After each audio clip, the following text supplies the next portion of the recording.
The night at Beaker Street was unusually quiet, not the ordinary quiet of a calm evening, but the kind of silence that makes a room feel as though it is waiting.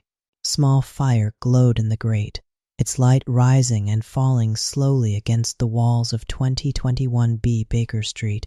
Dr.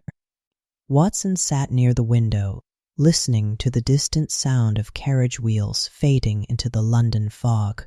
Across the room, Sherlock Holmes stood very still. He was holding a letter from a doctor, and something about it had made the great detective unusually thoughtful.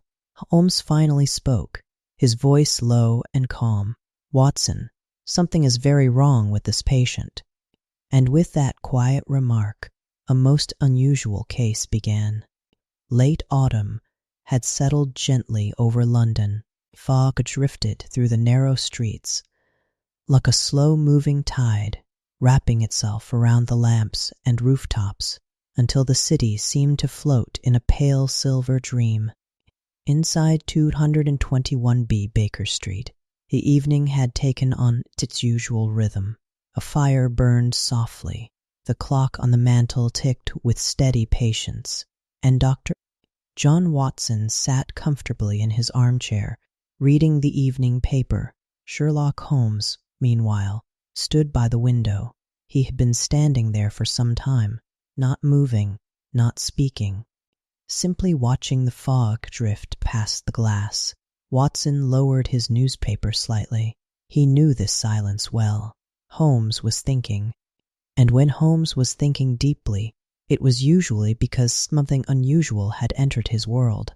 At last, Holmes turned. In his hand was a folded letter. "Watson," he said quietly, "have you ever noticed how doctors write when they are frightened?" Watson blinked. "Frightened?" Holmes handed him the letter. "It arrived this afternoon." Watson adjusted his spectacles and began reading. The handwriting was hurried but precise.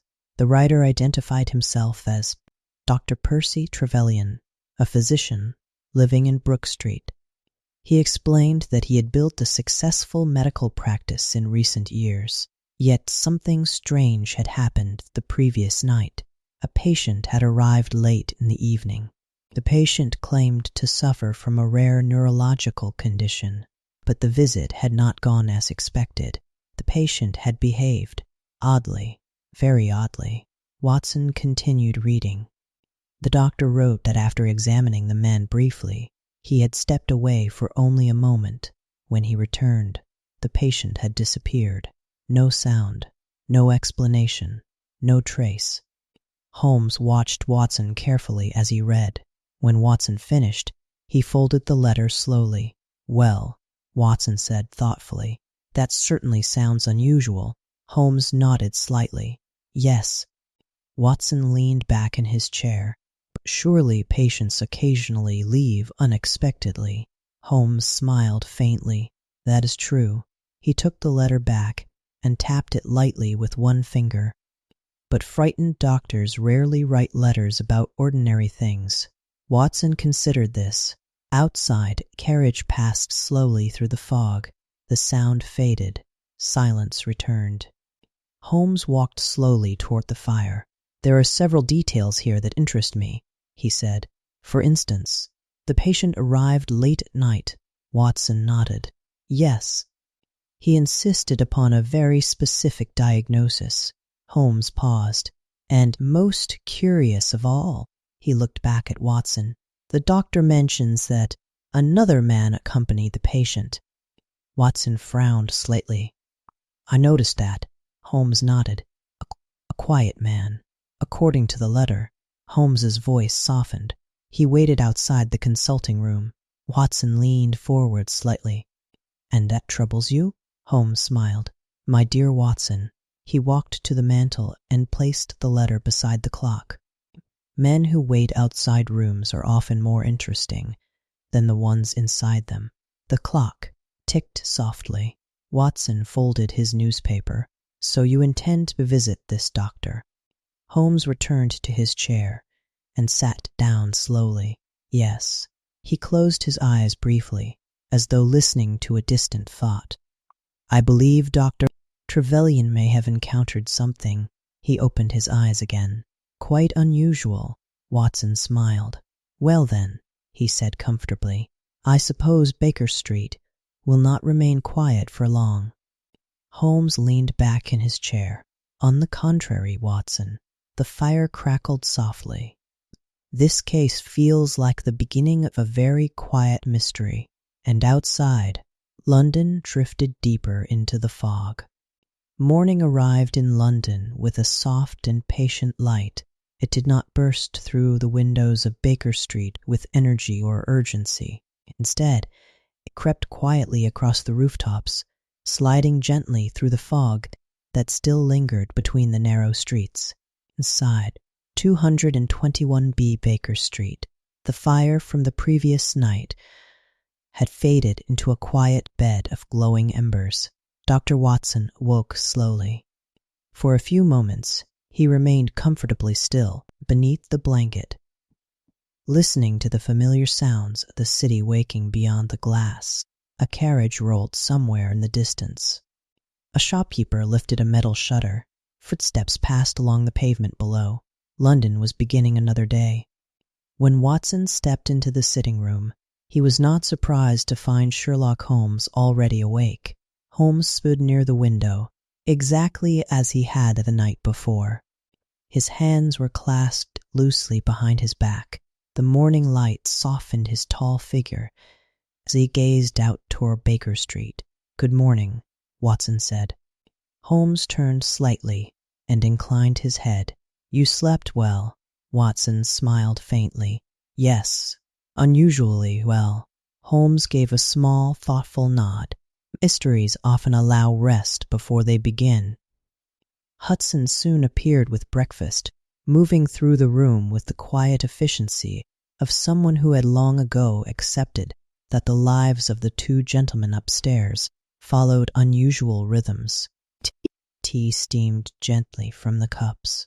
Holmes drank his slowly, his eyes occasionally drifting toward the folded letter resting on the mantel.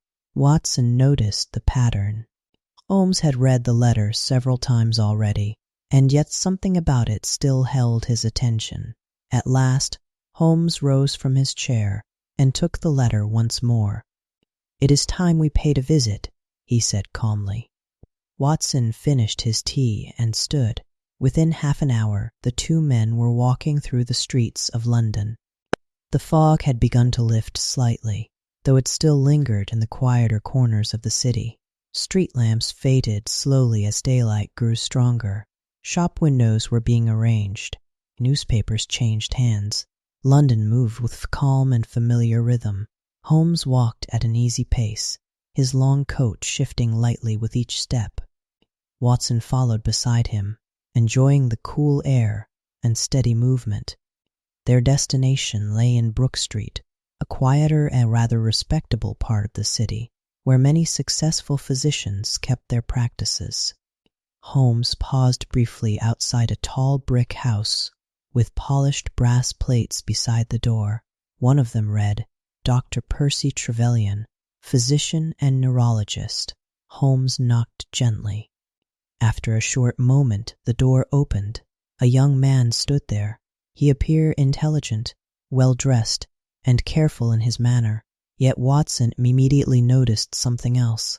The doctor seemed tired, not physically exhausted, but mentally troubled. "You must be Mr. Sherlock Holmes," the doctor said. Holmes inclined his head. "And this is my colleague, Dr. Watson." Dr. Trevelyan stepped aside quickly. "Please, come in." The consulting room was neat and orderly. Books lined the shelves. Medical instruments rested carefully arranged upon a polished table. The air carried the faint scent of antiseptic and paper. Dr. Trevelyan motioned for them to sit. "I am grateful that you came," he said quietly. Holmes settled comfortably into a chair. "You mentioned in your letter that a patient behaved strangely." The doctor nodded. "Yes." He folded his hands together. "It began yesterday evening." Watson listened attentively as the doctor spoke. According to his story, two men had arrived late at night. The first man appeared to be suffering from a neurological condition known as catalepsy. His movements were slow, his face pale. His body occasionally froze in unnatural stillness. But the second man was the one who arranged the appointment. He was older, calm, very attentive. He explained that the patient required immediate consultation. Dr. Trevelyan agreed to examine him. Holmes listened without interruption. "What happened next?" he asked. The doctor hesitated slightly. It was during the examination. He stood and paced slowly across the room. The patient suddenly entered a state of cataleptic rigidity. Watson nodded thoughtfully. "Yes, that can occur." Trevelyan continued. "I stepped into the next room to retrieve a small instrument." Holmes leaned forward slightly. "And when you returned?" The doctor stopped pacing. The patient had disappeared. Watson blinked. "Disappeared?" "Yes." The doctor gestured helplessly. The chair was empty. Holmes's expression remained calm, and the companion calm as well. Watson considered the situation carefully. "That is certainly unusual." Dr. Trevelyan nodded. "But that is not the most troubling part." Holmes's eyes sharpened slightly. "Oh?" The doctor lowered his voice. "When I returned to the consulting room later that night," he glanced toward the doorway. "Someone had been inside." Holmes remained silent. "What makes you certain?" he asked gently. Dr. Trevelyan moved toward a cabinet and opened it. Inside were carefully arranged medical records. Several documents had been disturbed. Watson frowned slightly. "Medical records?" "Yes." Holmes stood slowly. "And yet nothing was taken?" "Nothing." Holmes walked quietly around the room, his gaze resting on small details. The desk, the carpet, the chairs. He stopped beside the consulting chair where the patient had sat. "You say the patient suffered from catalepsy," Holmes said. "Yes." Holmes rested one hand lightly on the chair. "And yet, he was able to leave the room immediately afterward." The doctor hesitated. "Yes, that is correct." Holmes nodded thoughtfully. Watson could almost hear the quiet movement of Holmes's thoughts. After a moment, Holmes spoke again. "This case interests me greatly." Dr. Trevelyan looked relieved. "I was hoping you might say that." Holmes smiled faintly. "There is something unusual here." Watson raised an eyebrow. "What in particular?" Holmes turned toward him. "My dear Watson," his voice remained calm and thoughtful, "patients who disappear are interesting." He gestured lightly toward the door. "But companions who return later," Holmes paused, "are far more interesting." The room grew quiet. Outside, a carriage rolled slowly along Brook Street, and somewhere beyond the windows, the mystery was only beginning to unfold. The consulting room of Dr. Percy Trevelyan remained quiet after the doctor finished speaking. Morning light rested softly against the tall windows of the house in Brook Street, spreading slowly across the polished wooden floor and the orderly rows of books that lined the walls. Sherlock Holmes stood near the examination chair, his tall figure relaxed, his hands loosely clasped behind his back. Dr. Watson sat nearby, observing the room with calm interest. Dr. Trevelyan, meanwhile, seemed relieved simply to have shared his strange experience with someone capable of understanding it. Holmes spoke after a moment. "You mentioned in your letter that your practice here began rather suddenly." The doctor nodded. "Yes, that is correct." Holmes turned toward him with quiet curiosity. "You must forgive my interest, doctor. It is not often that a young physician establishes himself so comfortably in such a respectable part of London." Dr. Trevelyan smiled faintly. "The credit for that does not belong entirely to me." Watson noticed Holmes's eyes sharpen slightly. "Oh." The doctor moved slowly toward the window. "My situation is somewhat unusual." Holmes waited patiently. Dr. Trevelyan continued. "A few years ago, I was practicing medicine in a much smaller way. I had studied carefully, published a few papers, and developed a particular interest in diseases of the nervous system. Watson nodded approvingly. A valuable field. Yes, Trevelyan said, but not one that brings immediate success. Holmes smiled slightly. Science rarely rewards patience quickly. The doctor gave a small, thoughtful nod. Exactly. He folded his hands behind his back as he spoke. One evening, after delivering a lecture on neurological disorders, I was approached by a gentleman. Holmes remained very still. What sort of gentleman? A quiet man, perhaps in his late 50s. Dr. Trevelyan paused briefly, as if choosing his words carefully. He introduced himself as Mr. Blessington. Watson glanced toward Holmes. The name clearly meant something to him. And what did Mr. Blessington want? Holmes asked calmly. He told me he had been impressed by my lecture, the doctor explained. He believed that, with proper support, I could establish successful medical practice. Holmes nodded slowly, and he offered that support. Yes. Watson leaned forward slightly. In what form? Trevelyan gestured gently toward the house around them. This house, the furniture, the consulting rooms, even the equipment. Watson raised his eyebrows. That is a considerable investment. The doctor nodded again. Indeed. Holmes moved slowly toward the fireplace, studying a framed certificate hanging on the wall. And not what did Mr. Blessington receive in return? The doctor smiled faintly. A percentage of my earnings. Holmes turned back toward him. Business arrangement. Yes. Watson considered the matter thoughtfully. That seems reasonable enough. Dr. Trevelyan hesitated slightly. There is one additional detail. Holmes tilted his head. Yes. The doctor lowered his voice. Mr. Blessington lives here. Watson blinked. In the house? Yes. Holmes' expression remained calm. And what is his role in the household? Very little, Trevelyan said. He occupies rooms upstairs. He rarely leaves the house except for short walks. Holmes listened carefully. And does he take any interest in your medical work? None. At all. Watson frowned slightly. That seems unusual for a business partner. Yes, the doctor admitted. But Mr. Blessington insisted upon it. Holmes spoke quietly. What reason did he give? Dr. Trevelyan hesitated. He said he preferred a quiet life. Holmes nodded slowly. A preference many men share. The doctor walked toward the desk and rested one hand upon it. Mr. Blessington is a cautious man. Watson noticed the doctor choose the word carefully. In what way? Holmes asked. Well, Trevelyan thought for a moment. He is very concerned with security. Security? Watson repeated. Yes. Dr. Trevelyan gestured toward the hallway. Every evening he carefully checks the doors and windows. Holmes's eyes moved slightly. And the locks? Twice. Watson smiled faintly. A nervous disposition, perhaps. The doctor shook his head slowly. No. Holmes looked interested. You believe his caution comes from experience? Yes.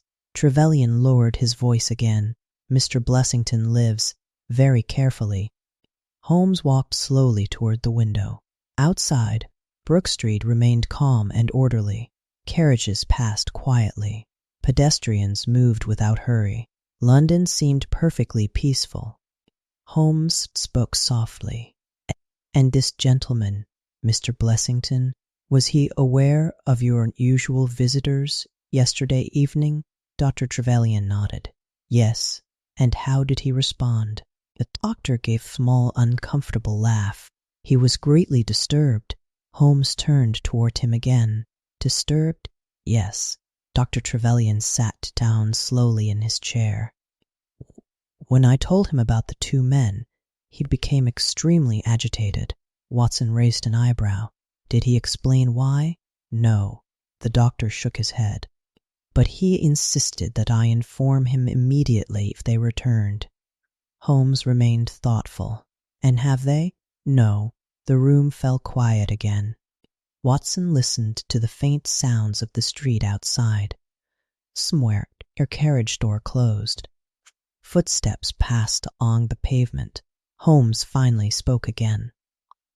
"I would very much like to meet Miss Blessington." Dr. Trevelyan hesitated briefly. "I believe that can be arranged." Holmes nodded. "Excellent." The doctor stood. "I will ask if he is willing to see you." He left the consulting room quietly. Watson watched the door close. Then he turned toward Holmes. "Well," he said softly, "what do you think?" Holmes smiled faintly. "My dear Watson," he walked slowly back toward the examination chair. "The patient who vanished last night interests me." Watson nodded. "Yes," Holmes continued calmly.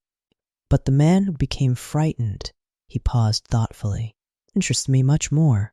Watson leaned back slightly. "You believe this Mr. Blessington knows something?"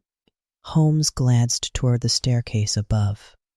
"I suspect," he said quietly, "that Mr. Blessington has been expecting something." Watson followed Holmes's gaze toward the ceiling. Above them, in the quiet upper rooms of the house, the mysterious financier was waiting, and whatever troubled him was beginning to reveal itself. The consulting room grew quiet after Dr. Trevelyan left to speak with the gentleman upstairs. Sherlock Holmes remained standing near the window. Watson sat comfortably in his chair, listening to the gentle sounds of the house around them. Footsteps could occasionally be heard somewhere above. Slow footsteps, careful footsteps, the sort of footsteps made by a man who moved through his own home with constant attention. Watson glanced toward the ceiling. "That must be Mr. Blessington," he said quietly. Holmes nodded once. "Yes." He remained thoughtful for a moment. "His behavior interests me greatly." Watson leaned back slightly. "You believe the visitor last night disturbed him?" Holmes turned from the window. "Disturbed? Yes." He folded his hands behind his back. "But perhaps not surprised." Watson considered this. "You think he expected them?" Holmes gave a small, thoughtful smile. "My dear Watson," he spoke slowly, "men who spend every evening checking locks and windows rarely do so without reason." The sound of footsteps descended the staircase. A moment later, the consulting room door opened. Dr. Trevelyan stepped inside. Behind him came another man. Watson immediately understood why the doctor had described him as cautious. Blessington was a large man with heavy shoulders and a broad face. His hair had thinned with age, and his skin carried the pale color someone who spent little time outdoors. But the most noticeable feature about him was not his appearance. It was his eyes. They moved constantly, restless, alert, like the eyes of a man who expected danger to appear at any moment. Trevelyan spoke gently. "Mr. Blessington, this is Mr. Sherlock Holmes and Dr. Watson." Blessington looked at them both carefully before speaking. "So," he said slowly, "you are the detective." Holmes inclined his head politely. "I am." Blessington stepped further into the room. His movements were cautious, almost reluctant, as though entering a place where he felt uncertain. Watson noticed that the man glanced briefly toward the door before closing it. A small habit, but a revealing one. Blessington sat down heavily in a chair near the desk. Dr. Trevelyan remained standing beside him. Holmes spoke in a calm and reassuring tone. "Dr. Trevelyan tells me you were disturbed by the events of last night."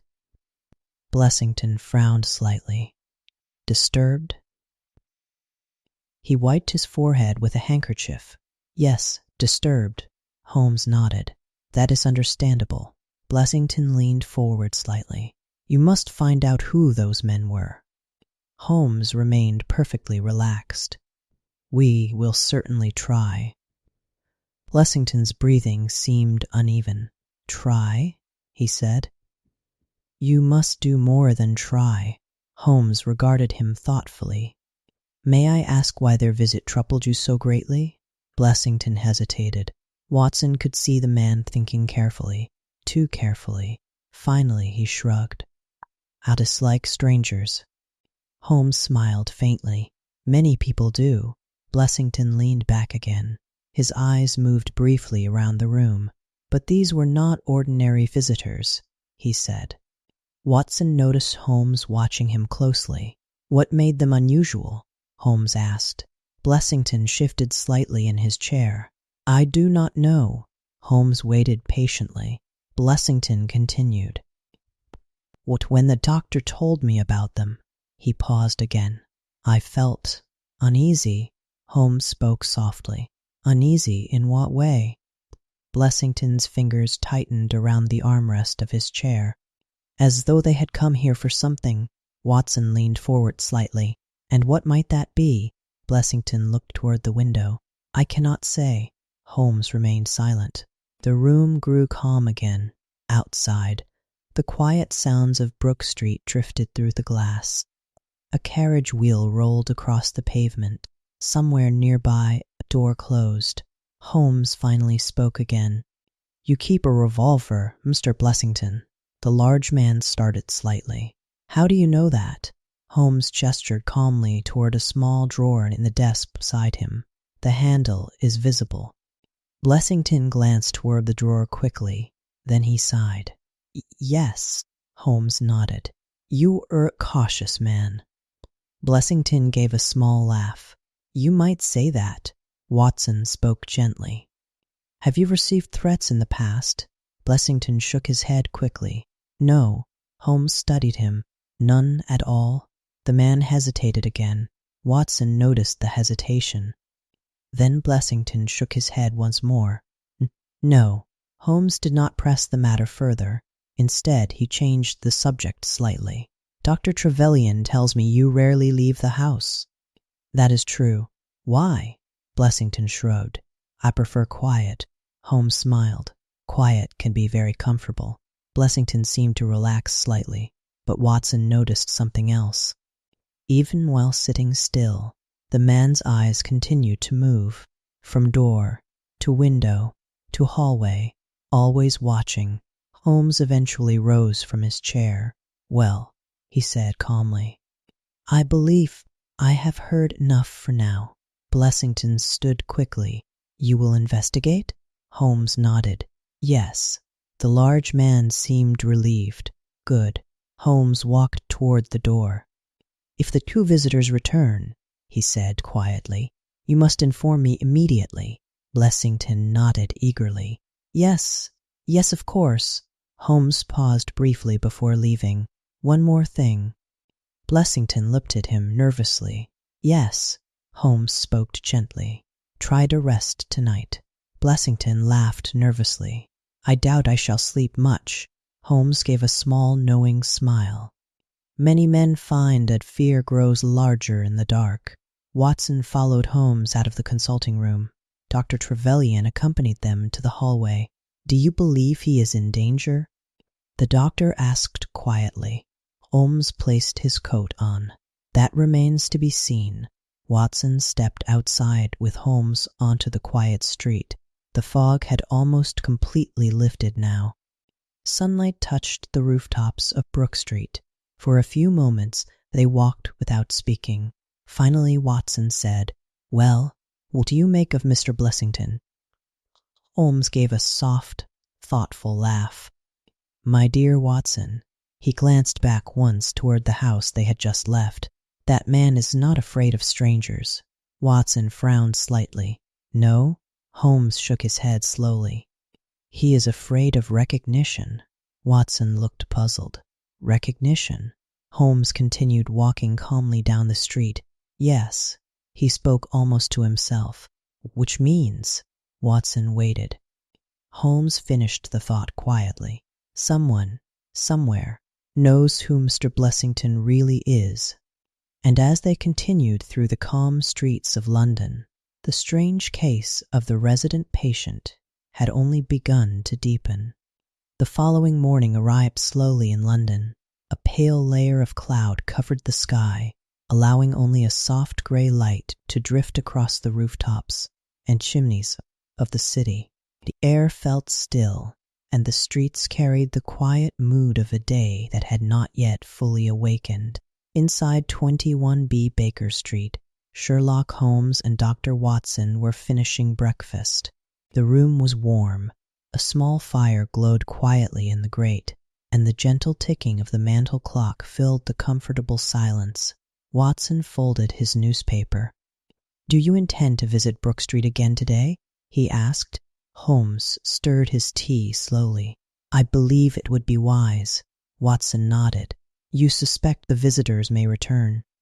Holmes gave a faint smile. "My dear Watson, I suspect they already have." Watson raised his eyebrows. "Already?" Holmes set his cup down calmly. The behavior of Mr. Blessington suggested a man who expects trouble not in the distant future, but very soon. Watson leaned back thoughtfully. "Then perhaps we should not delay." Within half an hour they were walking once again through the streets of London. The city moved quietly around them. Shops were opening. Carriages passed slowly along the damp streets, and a light breeze carried away the last thin traces of fog from the previous night. When they arrived at Brook Street, the house appeared exactly as it had the day before. Respectable, quiet, orderly. Holmes knocked. The door opened almost immediately. Dr. Trevelyan stood there, and Watson noticed at once that the young physician looked deeply troubled. "Miss Holmes," he said quickly, "I am very glad you came." Holmes stepped inside without hesitation. "What has happened?" The doctor lowered his voice. "Something very strange occurred last night." Holmes removed his gloves calmly. "Tell us." Dr. Trevelyan led them into the consulting room. The room looked much the same as before. The books were neatly arranged. The desk stood in its place. But the doctor's expression made it clear that something had disturbed the quiet order of the house. He closed the door behind them. "Two men came again last night," he said. Watson glanced at Holmes. "The same men?" "I believe so," the doctor replied. "They arrived very late." Holmes nodded slightly. "And what happened?" The doctor took a slow breath. The older man explained that his companion was again suffering from catalepsy. Watson listened carefully. "Did you examine him?" "Yes." The doctor walked slowly toward the examination chair. "This time I remained in the room." Holmes watched him closely. "And the patient?" "Sat quietly." Watson frowned slightly. "That seems ordinary enough." "Yes," Trevelyan admitted. "But something about the visit felt wrong." Holmes spoke softly. "In what way?" The doctor hesitated. "It seemed as though they were not truly interested in the examination." Holmes nodded slowly. "They were observing?" "Yes." Watson leaned forward slightly. "And after the visit?" "They left." The room fell quiet. Holmes waited patiently. Dr. Trevelyan continued. "This morning, Blessington discovered something." Holmes's eyes sharpened slightly. "Oh?"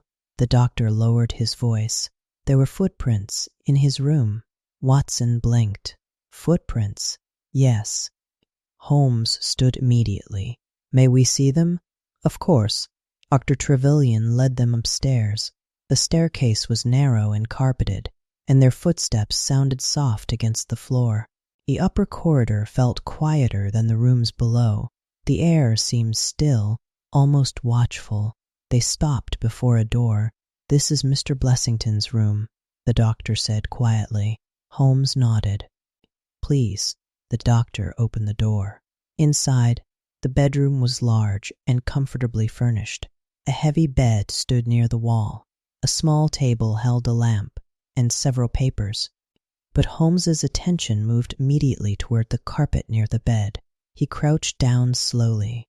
Watson stepped closer. There, faint but unmistakable, were several impressions in the carpet. Footprints. Holmes examined them carefully. "Two men," he said calmly. Watson looked puzzled. "How can you tell?" Holmes pointed gently. "One pair is heavier, His finger moved to another mark. And the other, lighter. Watson studied the impressions. You believe they entered during the night? Yes. Dr. Trevelyan spoke quietly. But how? Holmes spoke again. That, he said calmly, is precisely what we must discover. Holmes moved slowly around the room. He examined the door, the windows, the furniture. Everything remained neat and orderly. Nothing had been stolen. Nothing appeared disturbed. Yet someone had clearly entered the room. Watson glanced toward the door. Where is Mr. Blessington now? The doctor sighed. He is very frightened. Holmes nodded thoughtfully. Understandably. Watson looked again at the footprints. You believe the visitors came here deliberately? Holmes folded his hands behind his back. Yes. Watson considered the situation. But why? Holmes walked slowly toward the window and looked out across the quiet street below. That, he said softly, is the question Mr. Blessington is afraid to answer. And somewhere within the silent house, the mystery was beginning to take a darker shape. The bedroom remained quiet after Sherlock Holmes finished examining the faint footprints on the carpet. Morning light drifted gently through the window, settling across the bed and the small wooden table beside it. The room itself was comfortable, even elegant in its furnishings, yet something about the atmosphere felt uneasy. Holmes stood slowly. His eyes moved once more across the carpet, then toward the door, and finally toward the window. Dr. Watson watched him thoughtfully. 2 men entered the room, Watson said. Yes, Holmes replied calmly. And yet, nothing was taken. Holmes nodded. That is correct. Watson folded his arms slightly. Then they came only to look around. Holmes gave a faint smile. Perhaps. Dr. Trevelyan stood near the door, his expression troubled. I cannot imagine how they entered the house, he said.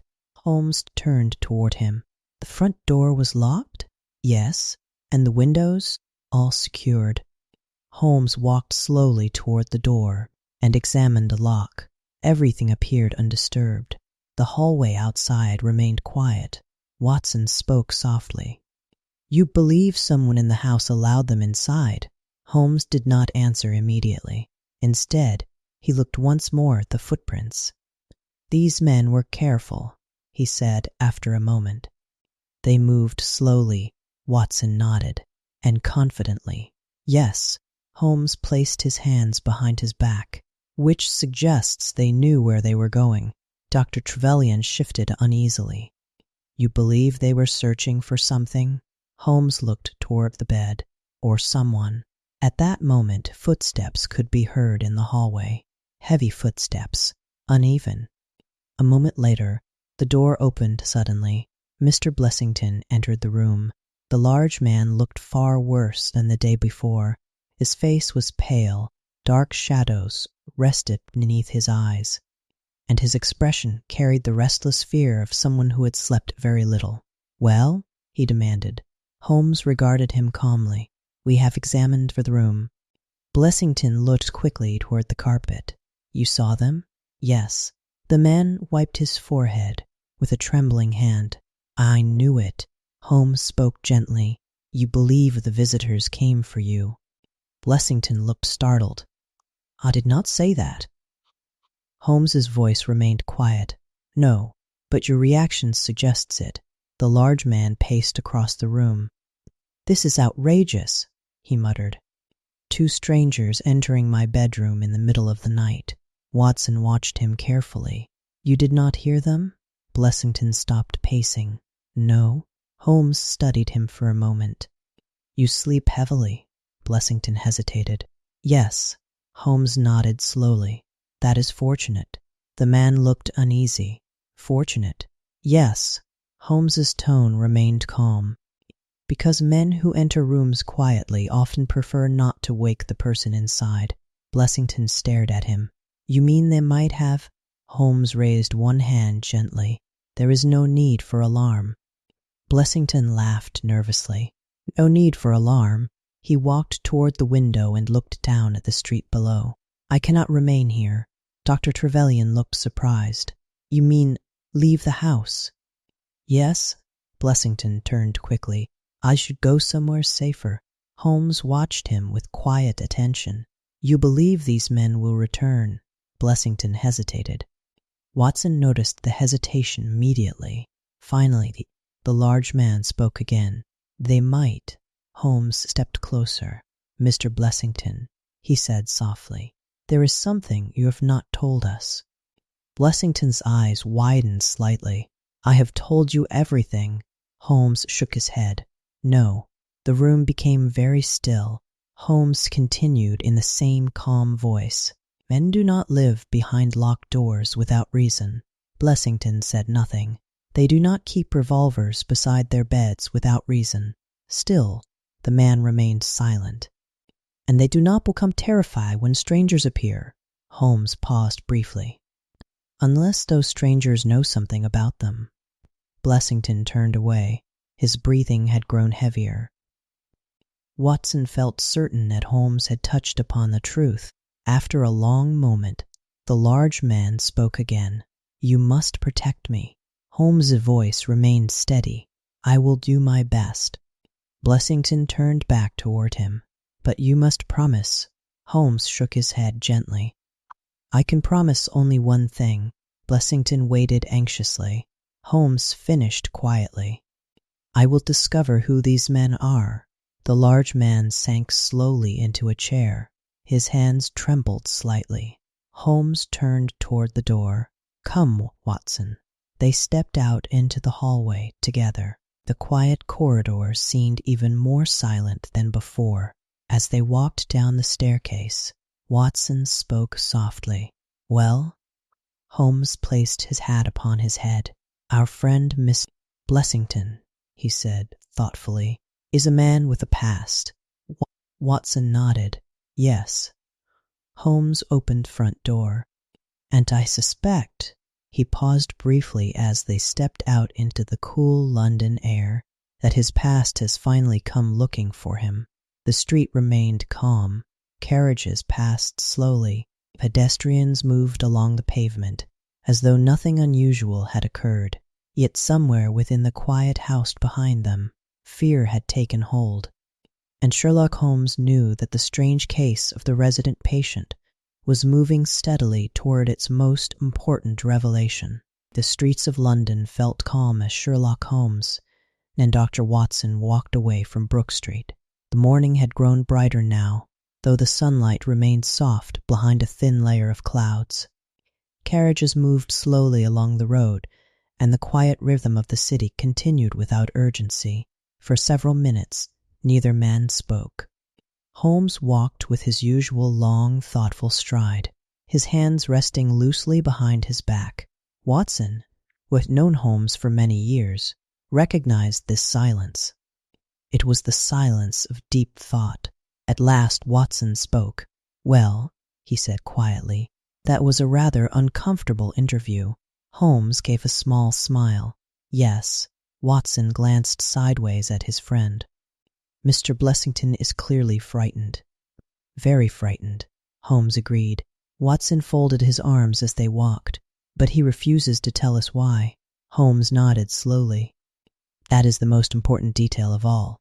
They turned onto a quieter street, where the sounds of traffic faded into the distance. Holmes continued speaking in a calm, reflective voice. Our problem, Watson, is not to understand the visitors. Watson raised an eyebrow. No, Holmes shook his head. The visitors behaved exactly as one would expect. Watson looked puzzled. In what way? Holmes gestured lightly with one hand. They entered the house carefully. Yes. They visited the consulting room first. Watson nodded. And later they returned. Holmes continued calmly. And they searched Mr. Blessington's room. Watson considered the events. That suggests they were looking for him. Precisely. Watson thought about this for a moment. But if that is true, he said slowly, then the visitors already knew he lived there. Holmes smiled faintly. My dear Watson, you are beginning to see the shape of the matter. They continued walking. cool breeze moved gently along the street, carrying the distant scent of coal smoke and rain. Watson spoke again. "There is something else that troubles me." Holmes glanced toward him. "Yes?" "The strange patient." Holmes nodded. "The man who pretended to suffer from catalepsy." Watson adjusted his coat slightly. "You believe the illness was an act?" "I am certain of it." Watson frowned slightly. "But why pretend to be ill?" Holmes spoke thoughtfully. "To gain entry." Watson nodded slowly. "Yes, that makes sense." He paused for a moment. "But what about the second visit?"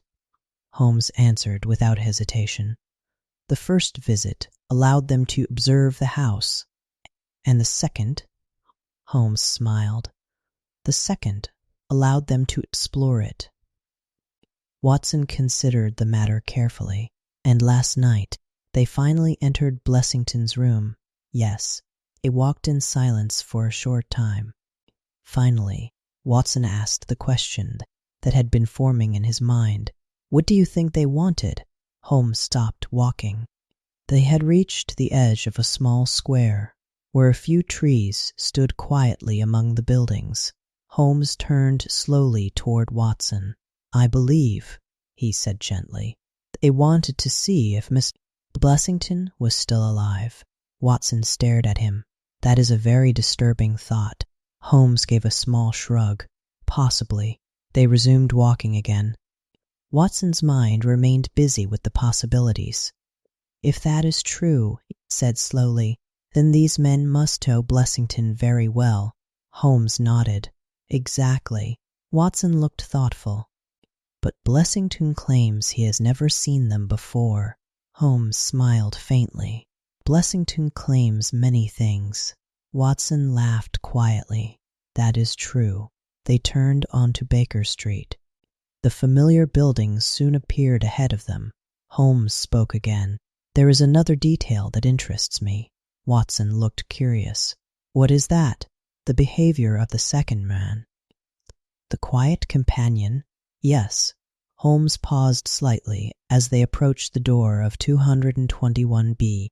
Dr. Trevelyan described him as watchful. Watson nodded. "Yes." Holmes continued. "Such men are rarely servants." Watson thought about this. "You believe he was more important than the patient?" Holmes opened the front door calmly. "I believe," he said, "that the patient was merely a disguise." They stepped inside the familiar hallway of Baker Street. Mrs. Hudson's voice drifted up from the lower floor. The house felt warm and comfortable. Holmes removed his coat and placed it neatly on the rack. Watson followed him up the stairs.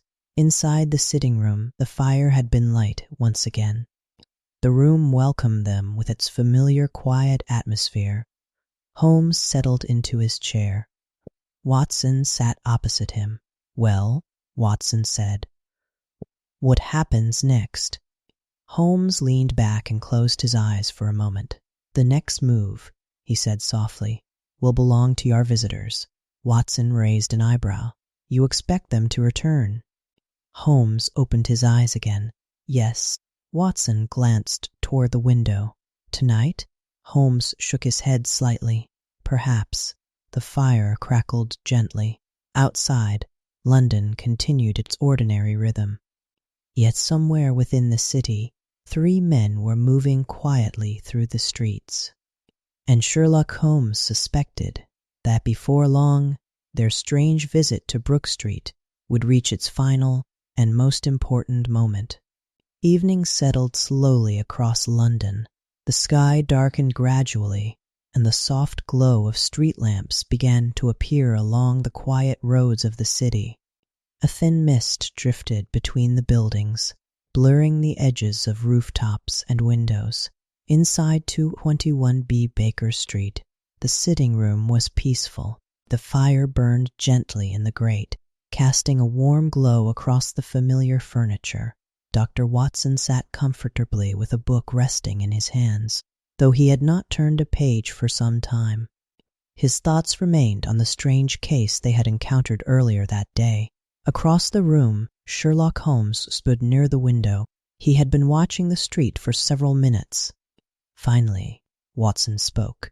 "You believe something will happen tonight?" Holmes did not turn immediately. "It is possible." Watson closed his book. "Our mysterious visitors seem determined." Holmes nodded slightly. "Yes." Watson leaned back in his chair. "They have already taken great risks, simply to enter the house." Holmes turned from the window and walked slowly toward the fire. "That is true." Watson studied his friend's expression. "You believe their purpose is nearly complete." Holmes smiled faintly. "My dear Watson, men who travel across London at night to enter a locked bedroom are rarely acting without a final objective." Watson considered this.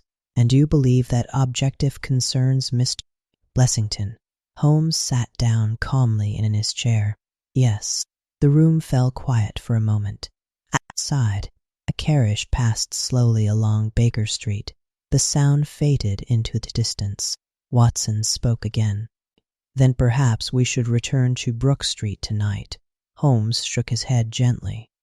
"That would be unnecessary." Watson raised an eyebrow. "Unnecessary?" "Yes." Holmes leaned back slightly. "For if the visitors intend to act again, they will do so without announcing their plans." Watson smiled slightly. "As most criminals prefer." Holmes gave a small shrug. "Indeed." Watson watched the fire for a moment. The steady glow of the flames made the room feel calm and comfortable. Yet the mystery of Brook Street remained quietly in his thoughts. Holmes eventually spoke again. "There is something interesting about the behavior of our visitors." Watson looked up. "What is that?" "They have shown remarkable patience." Watson nodded. "That is true." Holmes continued. "They observed the house." "Yes." "They explored the rooms." Watson listened carefully. "And finally, they entered Blessington's bedroom." Watson frowned slightly. "But that they did nothing." Holmes's eyes moved thoughtfully. "Nothing visible." Watson leaned forward. "You believe they accomplished something during that visit?" Holmes smiled faintly. "It is possible." Watson thought about this carefully. "Perhaps they simply wished to confirm that Blessington was there." Holmes nodded slowly. "That is a reasonable conclusion." Watson stood and walked toward the window. Outside, the night had grown darker. The lamps along the street glowed softly through the mist. "And tonight may be the final step," Watson said. Holmes did not answer immediately. Instead, he reached for his violin resting on the nearby table. Watson smiled slightly. "Music again?" Holmes adjusted the instrument beneath his chin. "Music," he said quietly, "helps the mind arrange its thoughts." Watson returned to his chair. Soon the soft sound of the violin filled the room. Holmes played slowly.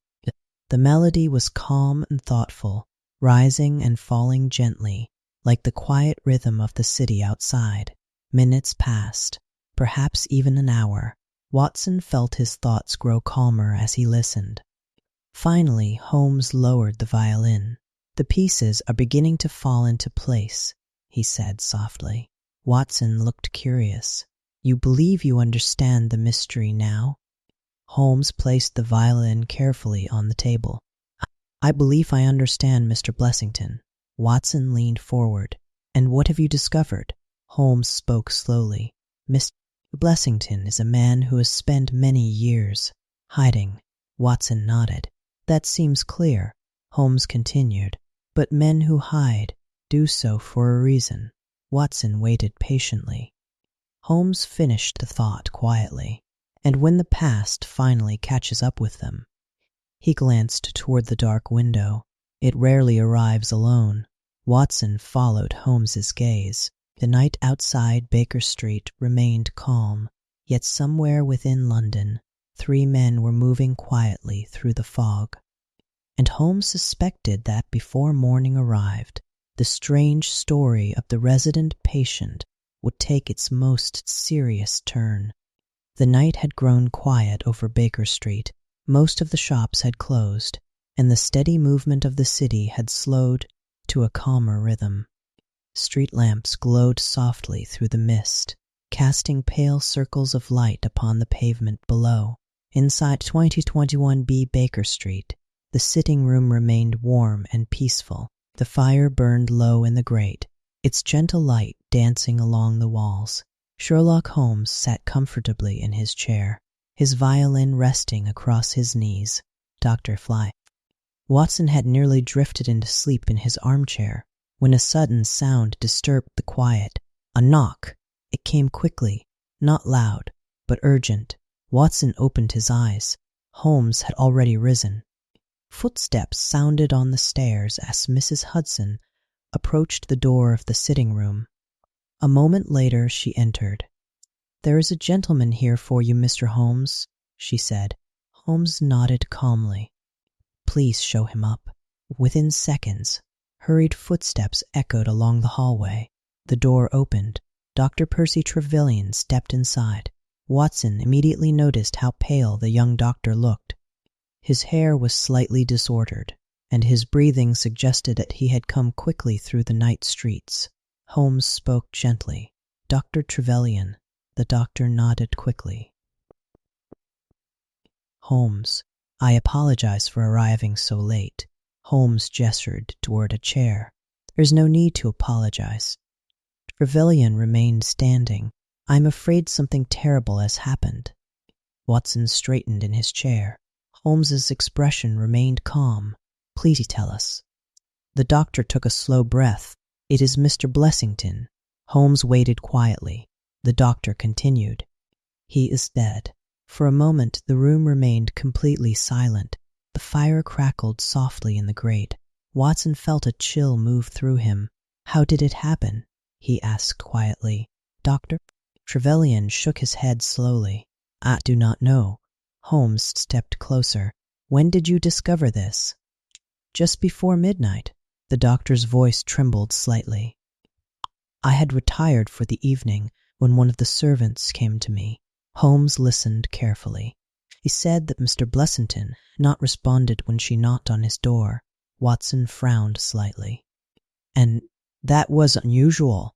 "Yes," the doctor replied. "He was always very particular about his routines." Holmes nodded. "What happened next?" Trevelyan continued. "I went upstairs, knocked on his door myself, and there was no answer." Watson leaned forward. "Was the door locked?" "Yes." Holmes spoke softly. "From the inside?" The doctor nodded. "Yes." Holmes's eyes moved slightly. "What did you do?" Trevelyan clasped his hands nervously. "I forced the door open." Watson listened carefully. "And inside?" The doctor hesitated before answering. "Mr. Blessington was hanging from a rope attached to the bedpost." Watson felt a heavy silence fill the room. Holmes remained very still. "You believe he took his own life?" The doctor looked uncertain. "That is what it appeared to be." Holmes walked slowly across the room. The firelight flickered across his thoughtful face. "Appeared to be," he repeated quietly. Trevelyan nodded. "There was a chair beneath him." Watson spoke carefully. "Then it may indeed have been suicide." Holmes turned toward him. "Perhaps." Trevelyan stepped forward anxiously. "But something about it felt wrong." Holmes raised an eyebrow. "In what way?" The doctor hesitated. "The room." Holmes waited. Trevelyan continued. "It looked as though several people had been inside." Watson glanced toward Holmes. "Several people?" "Yes." Holmes spoke quietly.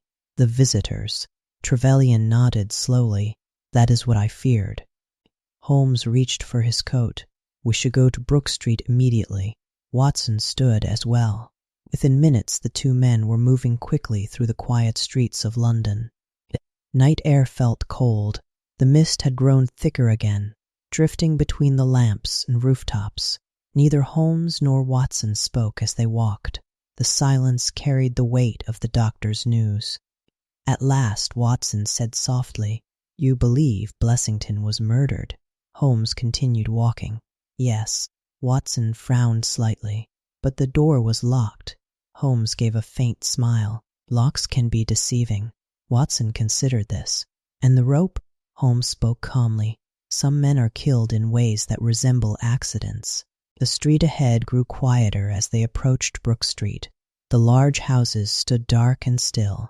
Dr. Trevelyan opened the door quickly when they arrived. "Mr. Holmes." Holmes stepped inside. "Take us upstairs." The house felt strangely silent. The staircase creaked softly beneath their footsteps. Watson noticed that the corridor above seemed colder than before. They stopped before the door of Blessington's room. The doctor pushed it open slowly. Inside, the room was dimly lit by a single lamp. The furniture stood quietly in its places, and near the bed, the rope still hung. Holmes entered the room calmly. His eyes moved slowly across the scene.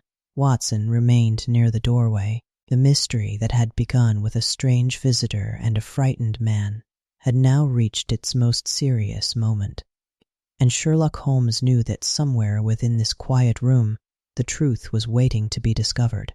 The bedroom of Mr. Blessington remained still. The lamp beside the bed cast a soft circle of light across the carpet, and the shadows in the corners of the room seemed to rest quietly against the walls. Sherlock Holmes stood near the center of the room, his hands folded behind his back. Dr. Watson watched him closely. Holmes's eyes moved slowly from one detail to another: the bed, the rope, the chair that lay slightly to one side.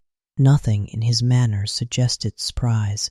Instead, he observed the room with the calm attention of someone reading a familiar page. Trevelyan waited anxiously near the door. "Well, Mr. Holmes?" he asked quietly. Holmes did not answer immediately. Instead, he crouched slightly beside the chair. Watson stepped closer. "You see something," Watson said. Holmes nodded. "Yes." He pointed gently toward the carpet. "There are marks here." Watson looked carefully. The carpet showed faint impressions, almost invisible unless one examined them closely. "More footprints," Watson said. "Indeed." Holmes studied them for a moment. "Not two men this time." Watson raised an eyebrow. "No?" Holmes stood again. "Free." Dr. Trevelyan looked startled. "Three men entered the room?" Holmes nodded calmly. "Yes." The doctor seemed troubled. "But how could that be?" Holmes walked slowly toward the door. "Because the door was open from the inside." Trevelyan stared at him. "But Mr. Blessington was alone in the room." Holmes turned slightly. "Was he?" Watson followed Holmes's reasoning. "You believe someone let them in?" Holmes gave a small, approving nod. "Precisely." The room remained quiet as Holmes continued examining the furniture. He moved toward the small table beside the bed. A glass stood there, half filled with water. Holmes lifted it carefully and studied the surface. Watson spoke softly. "Do you believe they spoke with him?" Holmes nodded. "Yes." Trevelyan looked confused. "But why?" Holmes placed the glass back on the table. "Because if they had intended to kill him immediately," he gestured calmly toward the rope, "they would not have taken such care." Watson considered this. "You think they spoke with him first?" "Yes." Holmes walked slowly toward the window. Outside, the quiet street of Brook Street remained peaceful. The fog had returned again, drifting softly past the lamps. Holmes spoke thoughtfully. "Three men entered the house." Watson listened carefully. "They went directly to this room." Holmes nodded. "Which means they knew exactly where to go." Trevelyan spoke anxiously. "But how did they enter the house?" Holmes glanced toward the hallway. "That question interests me greatly." Watson looked thoughtful. "The servants were asleep." "Yes." "The doors were locked." Holmes smiled faintly. "Locks are rarely an obstacle for determined men." Watson folded his arms. "You believe they planned everything carefully?" Holmes nodded. "Very carefully." He returned to the center of the room. Watson noticed Holmes looking once again at the rope tied to the bedpost. Holmes examined the knot. "A sailor's knot," he said quietly. Watson looked surprised. "You recognize it?" "Yes." Holmes spoke calmly, a simple but reliable knot. Trevelyan looked uneasy. You believe they forced him to do this? Holmes shook his head slowly. No. Watson frowned slightly. No. Holmes gestured toward the chair. The position of the chair suggests he climbed onto it himself. Trevelyan stared at him. Then it truly was suicide? Holmes looked thoughtful. No. The doctor seemed puzzled. Then what happened? Holmes spoke gently. I believe the 3 visitors came here for justice. Watson raised an eyebrow. Justice? Holmes nodded. Yes. Watson thought about this. You believe Blessington had wronged them? Holmes spoke quietly. I believe Blessington had wronged many people.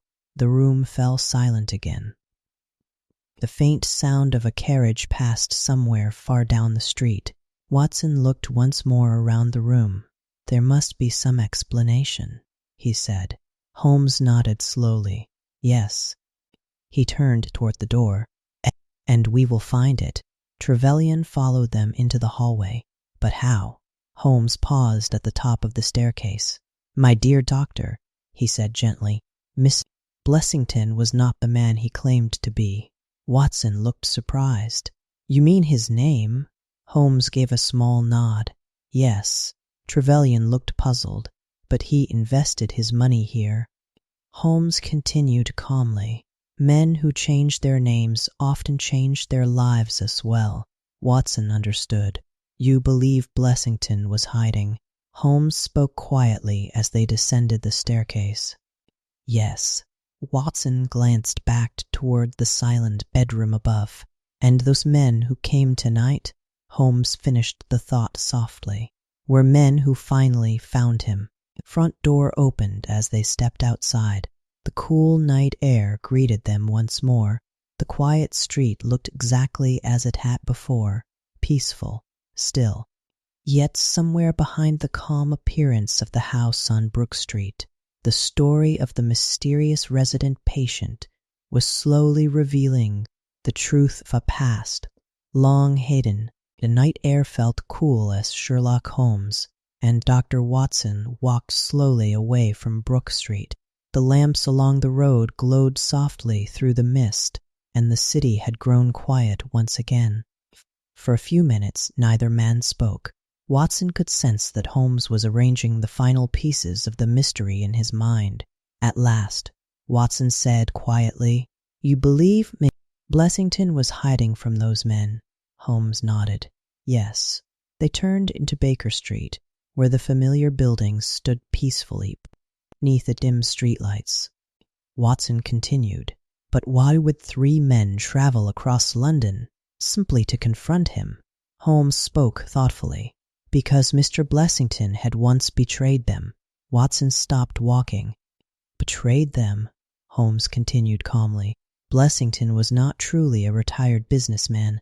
Watson listened carefully. Years ago, he was involved in a serious crime. They resumed walking.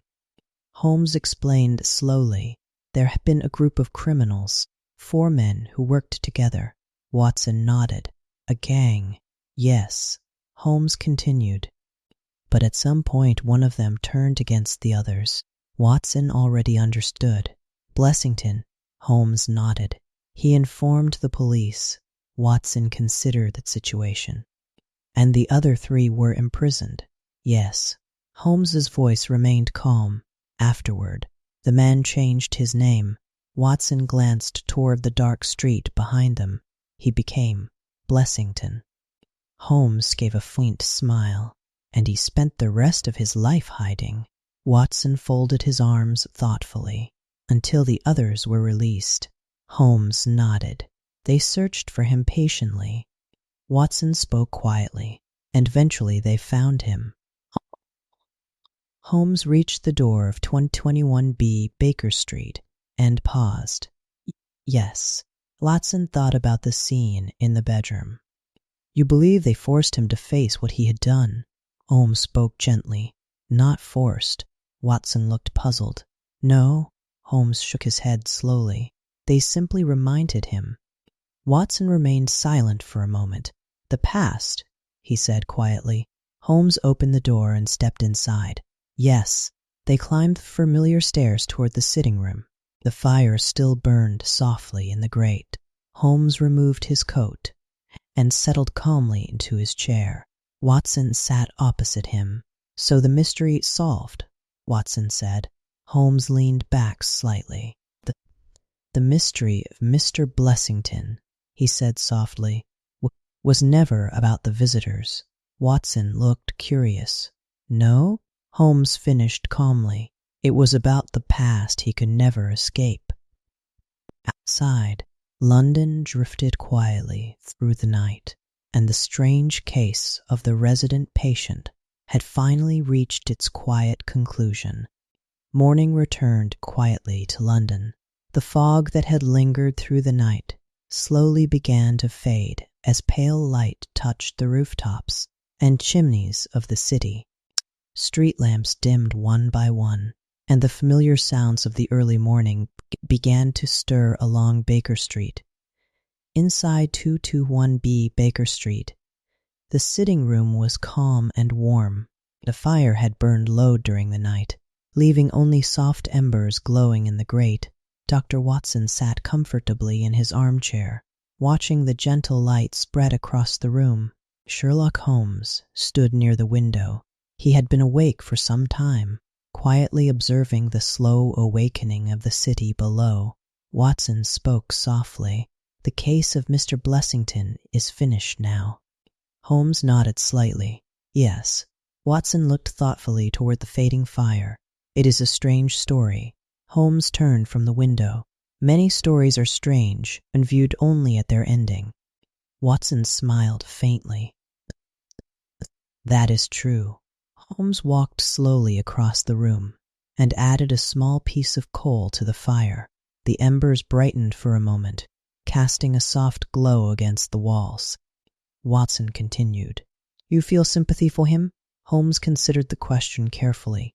"Blessington spent many years living in fear," he said quietly. Watson nodded. "Yes."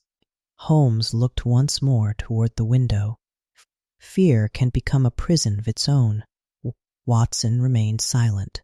The quiet ticking of the clock filled the room. After a moment, Holmes spoke again. "The men who came to Brook Street had waited a long time." Watson folded his hands. "Perhaps longer than they wished." Holmes gave a small, thoughtful smile. "Time has a way of bringing unfinished matters back into the light." Outside, the city had begun to move again. Carriages rolled slowly along the street. Shopkeepers opened their doors. The ordinary life of London continued, as though nothing unusual had occurred. Watson leaned back in his chair. "Well, Holmes," he said gently, "I suspect another quiet morning awaits us." Holmes smiled faintly. For the moment, the fire warmed the room. The clock continued its steady rhythm. And as the soft light of morning filled Baker Street, the strange story of the resident patient settled quietly into memory. Another mystery had come and gone, and London, vast and patient as ever, continued its endless life beneath the slow drifting clouds.